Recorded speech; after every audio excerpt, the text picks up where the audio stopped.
Hello everybody, my name is Michael, I'm running the Boardgames Chronicle blog, and today I would like to invite you to part 4 of how to play Imperial Struggle. We'll be focusing on strategies today.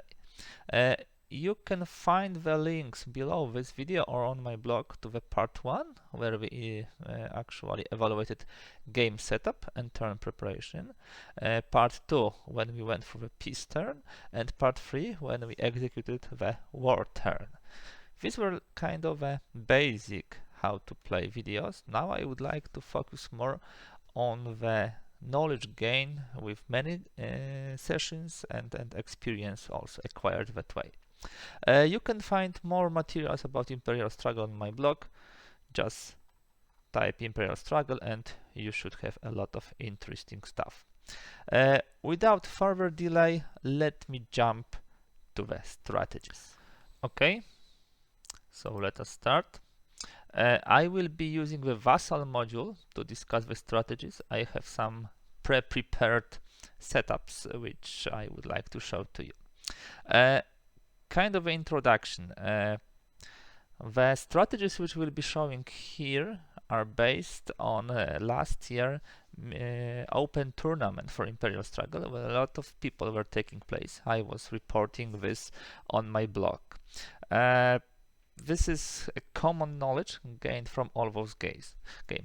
By no means below list is a full and complete set of defined strategies. Imperial Struggle is too good game to have one path to victory. It is deep, it is immersed, it is also multi-layer with some small element of luck, mainly in hours and commodities drawing, of course. However, there are some things and ideas you should be aware and which become obvious with more games and experience. And I would like to stress once again, there is no common agreement to some of the topics in our group. Thus, I decided to create or divide them in a couple of sections. I would call them controversial ones and non-controversial ones. And to be clear, last disclaimer, not every idea below is mine. This is a combined effort of all the players and observations which we did. And I would like to thank all players from the tournament for contributing to this. Now, without delay, let's jump to the actual examples.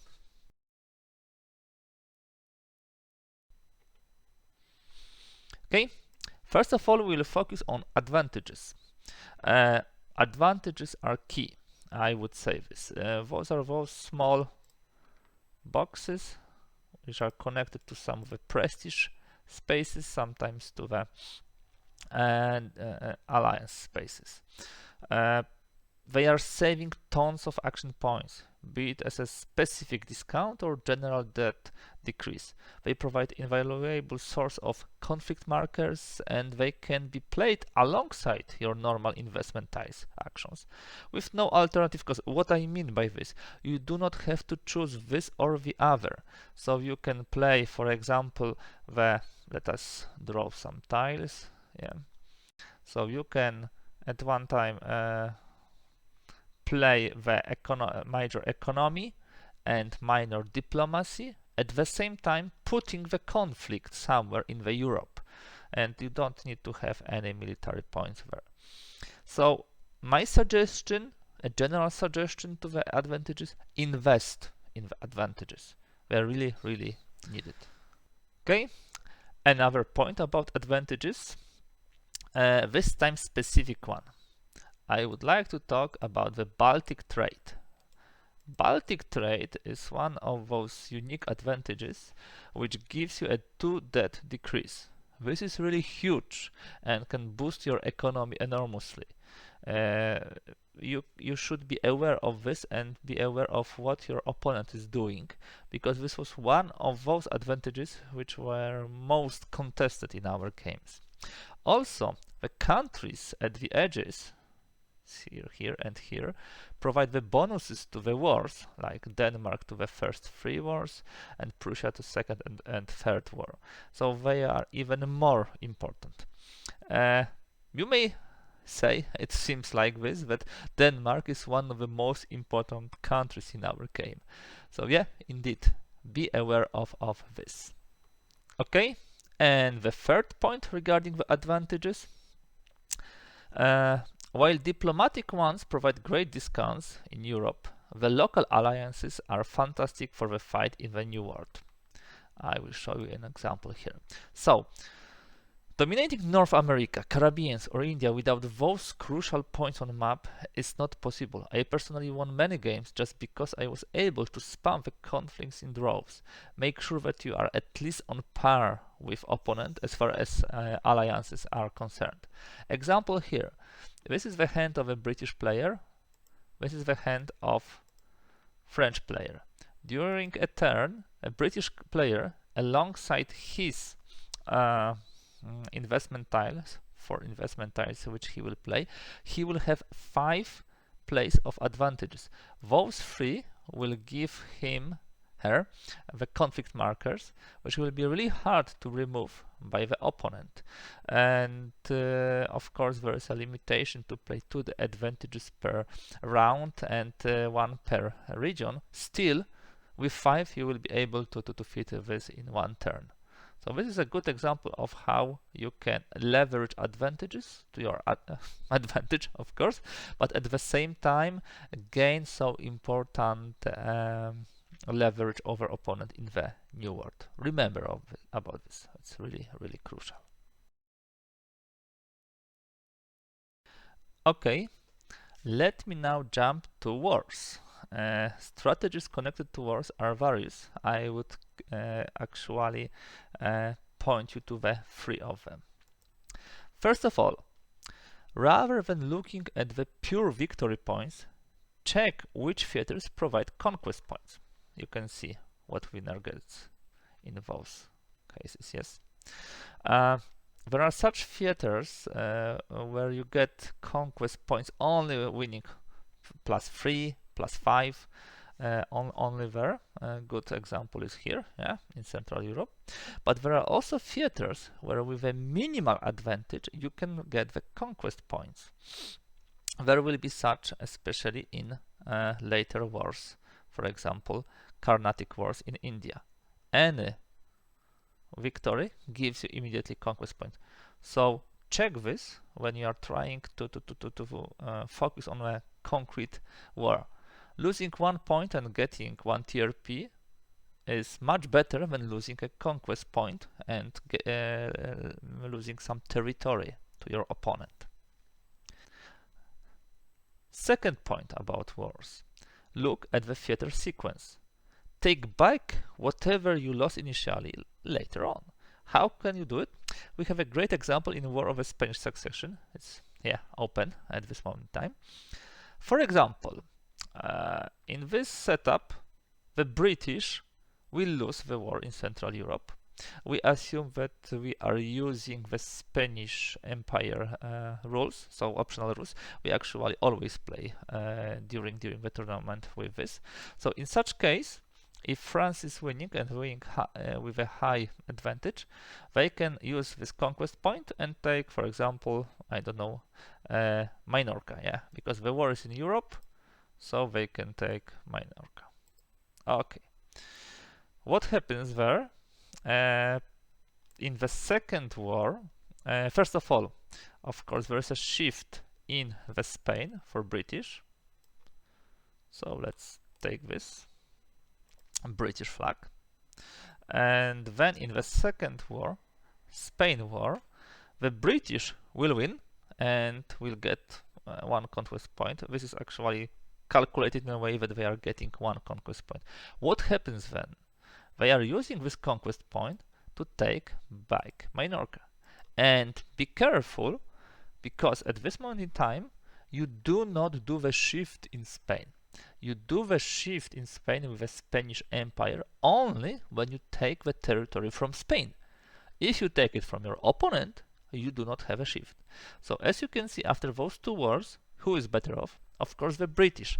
Not only they have a territory, but they have also a space in Spain. So really, if you can find such interactions between the theaters and a proper sequence, use it to your advantage.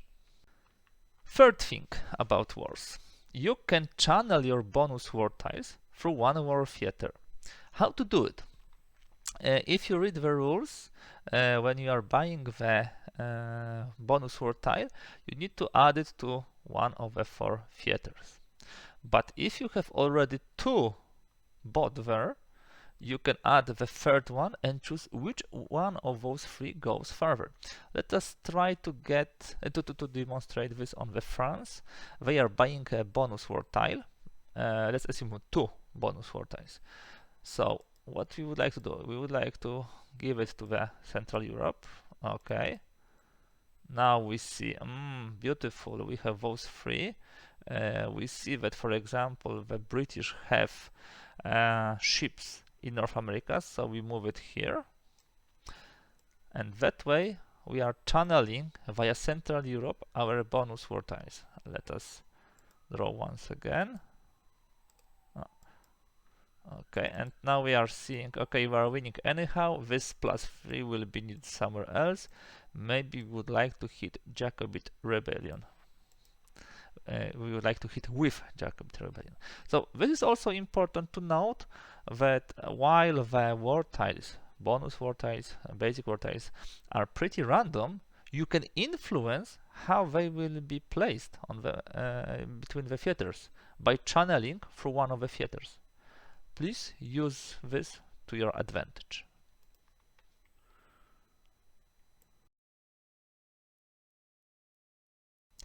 Now I would like to discuss the Spanish Empire. First of all, this optional rule is kind of a mandatory for all our tournament plays. So guys, I really strongly suggest that you use it too as a, let's say, not optional but mandatory rule. So what this Spanish Empire rule means. A reminder. First, Spanish flags on 3 sugar markets in Caribbean, they are placed there. Second, anytime a player takes control of an uncontrolled Spanish territory, their opponent may shift 1 political space in Spain. I showed this in a moment ago in the War of Spanish Succession, how to use it. This is really interesting rule which allows for some balance in the game and opportunity cost for taking these holdings of Spain. It's not so easy to take it. So what about it? I would like, first of all, you guys to use this rule, because from strategic point of view it makes the game really much more interesting. But when you are using this rule, you need to understand how to use it to your advantage. First of all, as it was shown on the example of the War of Spanish Succession, check the sequence of the theaters and use it to your advantage by taking the territory not from Spain but from your opponent. Second thing, regarding those 3 markets, it's worth to remember that those 3 sugar markets are isolated. They are not connected to a Spanish territory. They are not connected to Spanish ships. So when you would like, for example, to unflag and flag it, so let us demonstrate this. You can use this tile, major economy, 3 economy points. 1 economy point will be to remove a flag, and the other 2 would be to place a flag. So please remember about this, that it is really easy to unflag them. Still, an effort has to be made, and yeah, you need to spend some valuable points to get those markets.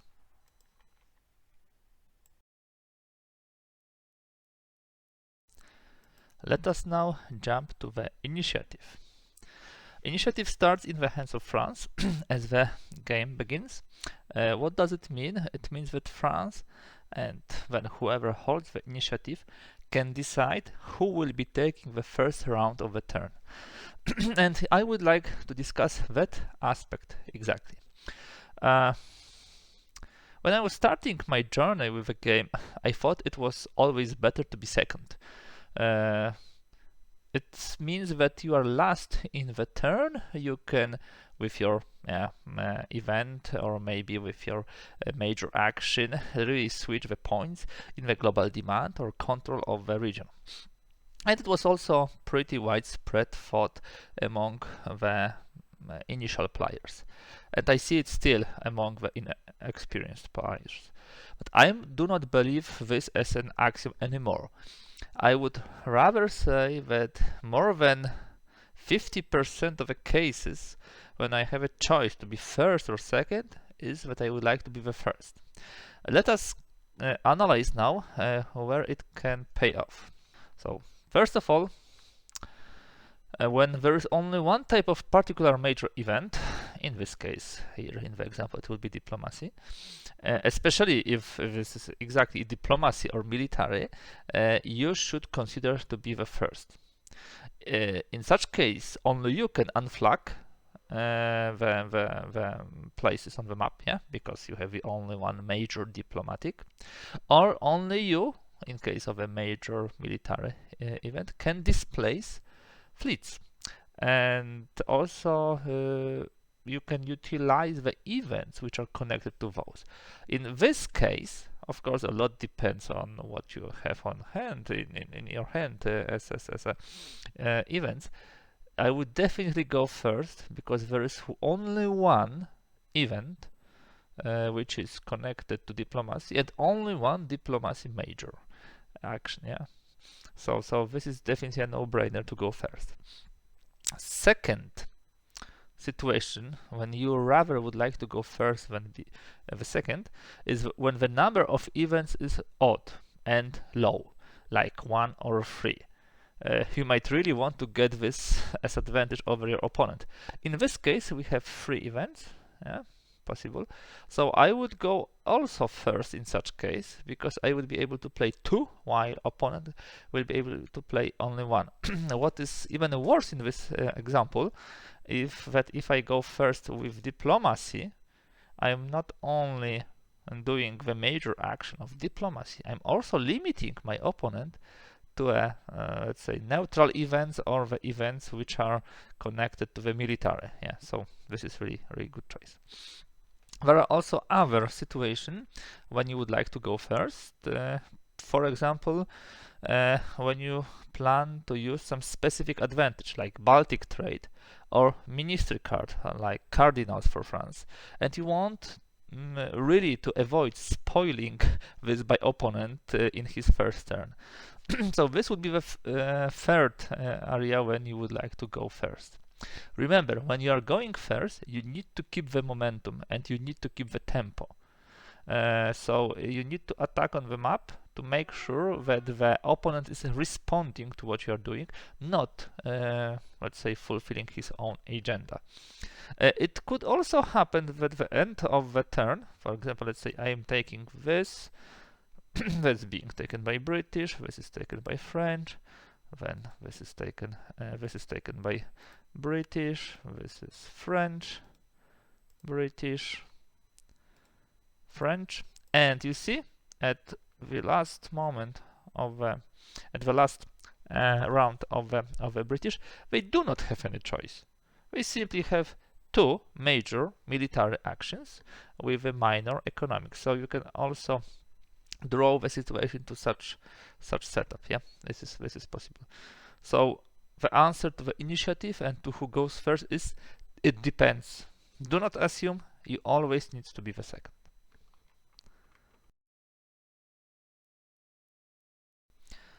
Okay, let us talk now about global demand and commodities.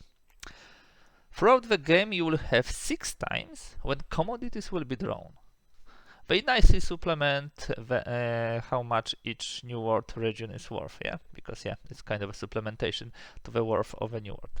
Still, they are completely unpredictable. Yeah, you never know which out of those 6 you will get.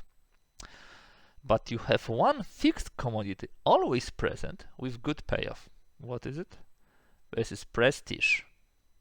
So treat this prestige in Europe exactly as a 4th commodity. The rules for control are exactly the same, but you may be sure it's always drawn. It might think counterintuitive, but we really, when we were playing in our tournament, this was exactly how we treated the prestige as the 4th commodity. 3 of them were random, but one was always sure. So this is also kind of advice for you.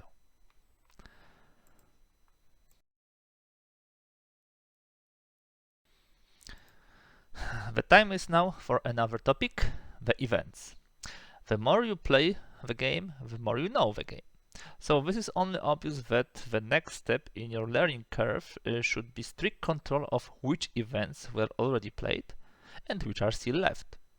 If not all, because it could be really hard to keep track of all the events, you should know by heart the debt related events, which allows your opponent to decrease the debt and have more to spend.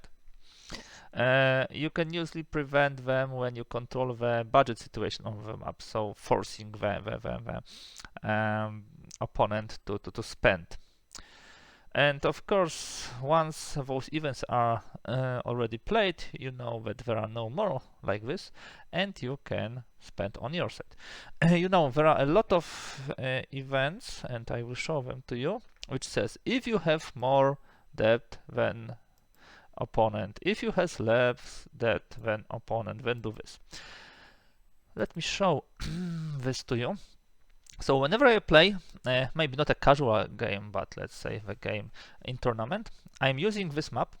I put all the events, this is the first era, for example, which can be played, and marked important things. For example, in succession era, we have 2 events with debt, interest payments, and military spending over turns. We have also 4 events, 3 for each side, with additional diplomatic action. That means if there are no major diplomatic action, there are still ways to unflag spaces. So those things you should know. When I'm playing the game, I'm, for example, crossing out events which were used, and that way I know which are still left. The same can be done for the later rounds, later eras. For example, in the Empire era, you have European panic, which is with that, and you have West Africa gold mining, which is also depending on that. It's really important to know those cards. Maybe not at the beginning because it could be too much, but with time, when you get more and more experience, invest your time and try to predict what's in hands of your opponent. Especially at the end of a particular era, it's much more easier. So those things can be really, really helpful.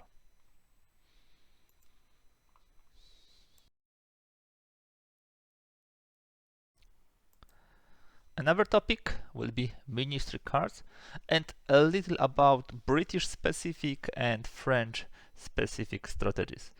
A general comment regarding ministry cards. Remember, instead of short-term gains and choosing them according to your current event's bonuses, think long-term about your strategy and which ones will be most useful to achieve it. In essence, this is to make conscious, focused decision rather than a quick one-time bonuses, because the event has scholarship and I will take a scholarship. Now, after this general remark, let's look at the British. There was a lot said already about British ministry cards. You can find some of the articles on the Board Game Geek and read about it. In our tournament, we observed that some of them were played more than often. One of them was played almost always, and that was Jonathan Swift. I would like to draw your attention to this ministry card. It provides a couple of really important benefits. This is usually key card for British strategy to contest Europe. Remember, French player is much stronger in Europe than the British one. It provides discounts in Ireland and Scotland, but also allows for unflagging with a minor card. The third benefit is that it has style, and style will be twice used in Jacobite Rebellion. So strongly recommend to use this ministry card. The second most often used ministry card was usually Bank of England, with a finance as a bonus. A lot of important debt-related events have this keyword as a bonus. But what is even more, it allows you to increase the debt limit by twice. So once in the first turn and the other time in the second. This is important because you immediately have more available debt than your opponent and can use some really nice events. As far as other ministry cards are concerned, in the second era, so Empire, merchant banks are usually chosen by the players in our tournament. It gives you 2 times 2 economic points, so in total 4 economic points. Very, very powerful card. Again, finance is a keyword. As for the second ministry card in Empire era, it depends. There was no, let's say, one common approach. It depended on people's strategy. As the revolutionary era is concerned, the real game breaker and deal breaker is Edmund Burke. This is such a powerful ministry card. Of course, you have to prepare for him because you need to control spaces in Ireland. But if you do, you can go on a killing spree in Europe. Remember about all those conversions from military points to diplomatic and economy. This guy won many games, yeah, when it comes to the revolution era. Again, as for the second ministry card, depending whether you have problems with Jacobites, it could be papacy Hanover negotiations, or James Watt, who will be a very good response to the Pompadour. Yeah, so it's depending on the situation. To sum up, from the British, I would strongly recommend Jonathan Swift, Bank of England, Merchant Banks, and Edmund Burke. As for the others, for the Empire era and Revolutionary era, you can choose according to what's going on the map. Now, as far as French are concerned, you have much more powerful ministry cards than the British ones. Definitely much more powerful. Still, they are strictly connected to particular places, and this is what makes them vulnerable. Jonathan Law, yeah, is probably the most commonly used by the French player in our tournament. This is always a good choice because it always gives you 1 debt decrease, but if you control at least 1 space in Scotland, it's 2 debt decrease. Over 2 turns, it's like 4 points on plus. As for the other ministry cards, the cardinal ministers were used very often by the beginning players, but of course when you see that the French player is flagging Savoy, Sardinia, prestige spaces in Spain and Austria, you know what's going on. The card of Sun King is pretty decent because it has 2 keywords, and one of them is used twice in the Jacobite rebellion, and Jacobite uprising is always a threat to British. So while John Law is a no-brainer, usually for a French player, you can choose from the others freely. As for the Empire era, in, let's say, experienced hands, Pompadour and Dubarry could be a very, very important ministry card, because yeah, this card allows you to get additional TRPs up to 4. Of course, you have to be prepared for this because it needs advantages in Europe. The countermeasure for Pompadour is of course James Watt. So he will be getting TRPs for each time the opponent exhausts an advantage. As for the other, you can choose what's needed for you. Chisul, I'm not sure how to pronounce it, but that one was heavily discussed because in our group in tournament we have people who were for and against fleets. I will discuss it in a moment, but all in all, this is probably depending on your style of play, second best ministry card. As for the revolutionary era, yeah, we have some really nice choices. The North American trade is to some extent connected with New World Huguenots. I have not seen too many plays in that direction. this is something, yeah, which we haven't seen too much.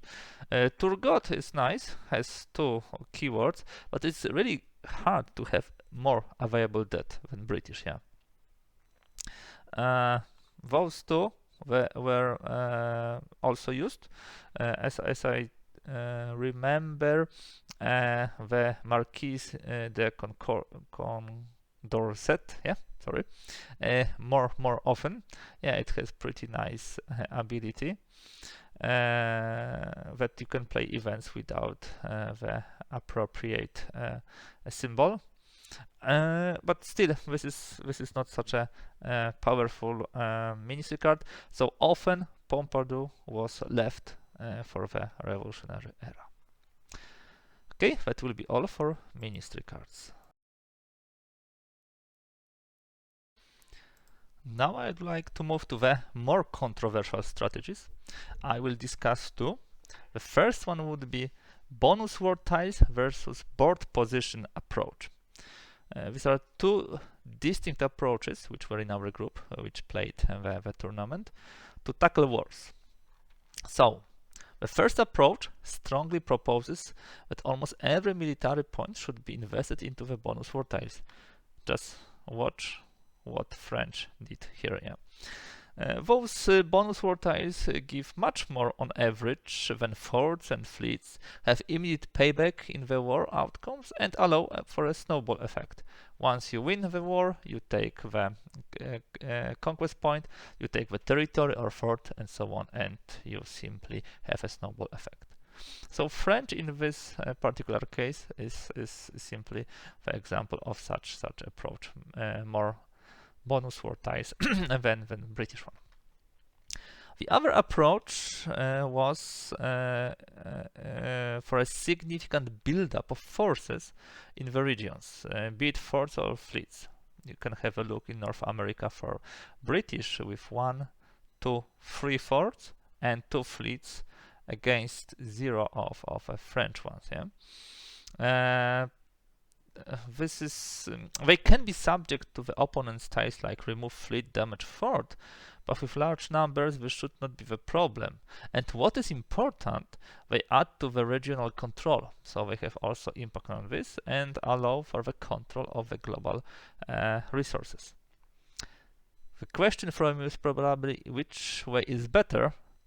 There is no clear answer, unfortunately. The games which we played show that both approaches could be successful.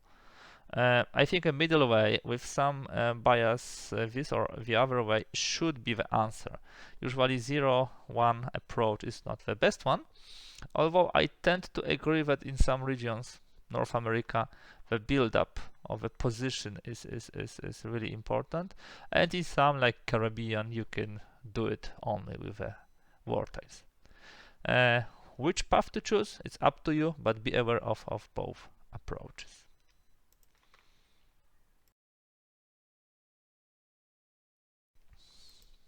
The second very controversial idea or approach discussed in our open tournament group was approach to fleets. You can call it to invest or not invest in the fleets. To some extent, you might think about this discussion as a prolongation of the first controversial point. They are definitely interconnected. So the map board position versus war tiles. One side underlines the fleet's drawbacks to the extreme where no investment should be made into them. The other side, quite opposite, praises the bonuses and would like to invest a lot in fleets. This was during our tournament and I really appreciated those discussions because that showed a very deep understanding of the game. So what would be the advantages of the fleets? First of all, they add to the regional award control, that we already said. Second, they can occupy prestige spaces in Europe. Just a reminder for everybody, we have 2 prestige spaces here. Third, when you invest in the board position, fleets allow you to get to the places you would have 0 access otherwise. Good example is here, Malabar Coast and Mangalore and Calcutta. You can pretty quickly get there with your ship. Fourth point, removed fleets are cheaper and more effective to redeploy than damaged forts. They are simply great to screen forts. You see, the damaged fort, let's assume we damage it, would cost 2 military points, and the fleet which was moved to the navy box would cost only 1 military point to move it back. The fifth point from the fleet advantages was that the sooner you get them, the more impact they will have. So if you start to build immediately with some discounts, you will have them throughout the whole game, giving you advantages in wars and in access to the regions, and also pluses in the regional control. But we have also the opponents of the fleets, and this is what their arguments are. First of all, they are expensive to build. 4 military points is a lot to build a fleet. Then, second, when you want to get discount for them from ministry or territory, there is an alternative cost to this. Simply, you are not using other ministry cards on territory for other spending. So you cannot say that if you have a discount from ministry card of 2, for example, for building the fleet, or from Asiento to construct squadron, that suddenly the fleet is getting cheaper. No, because you do not have other advantages, other ministry cards, and there is alternative cost. Third argument, they are expensive to move around, because if you have 5 fleets and you would like to redeploy them, you need to spend 5 military points. And if you want to displace enemy fleet, it costs even more. Fourth, they are even more expensive, when displacing the opponent. That's what I said. Fifth, they are very prone to be hit with war tiles. It's really easy for a war tile to remove the fleet. You can see here, for example, with this war tile you can damage fort or remove fleet.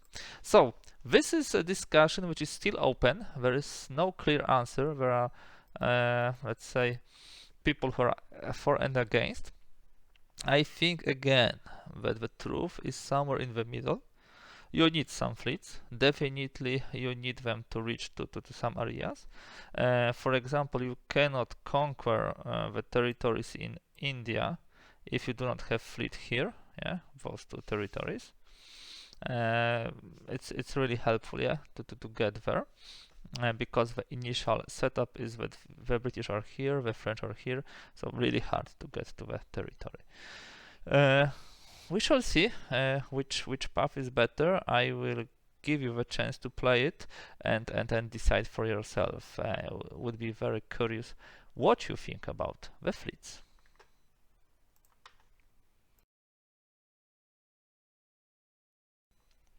With that, I would like to conclude this how to play for Imperial Struggle, the strategy part.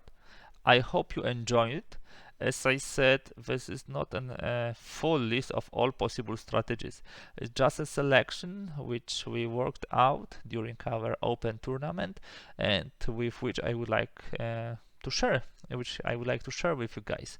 I hope you found some inspirations in those ideas.